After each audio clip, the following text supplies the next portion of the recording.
In the first moments of a crime scene investigation, silence often speaks louder than any witness. A winter dawn in a city brownstone reveals the first clues. Not in a weapon, but in a single gray fiber snagged in drying paint on a baseboard.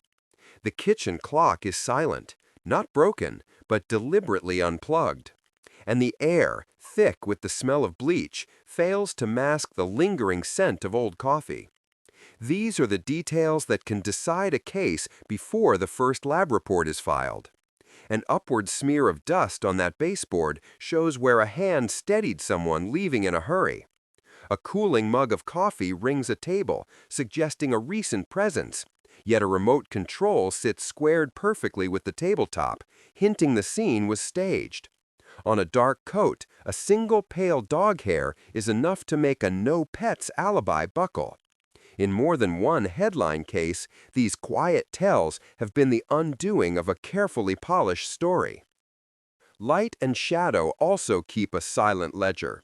A reflection in a hallway mirror might show a lamp still burning, proving the room was rearranged after the crime. Low scuff marks on a threshold, pointing inward, suggest someone hesitated and pivoted rather than walked through. A phone charger dangles from the wrong brand's outlet. A light switch shows a fresh, clean arc amid a layer of dust.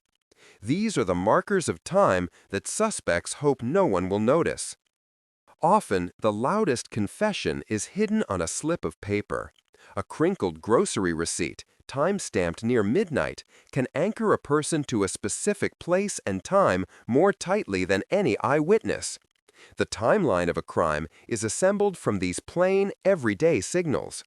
An emergency call might carry the faint laugh track of a sitcom in the background, or the long whistle of a late-night freight train, a sound that could place the caller on the wrong side of town, causing their entire alibi to collapse. Yet even honest signals can mislead without context.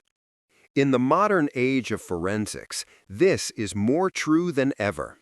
Familial DNA searches can cast wide circles, luring investigators to the wrong door. Closed-circuit television misses what falls just outside its frame, and satellite navigation can wander in dense city streets.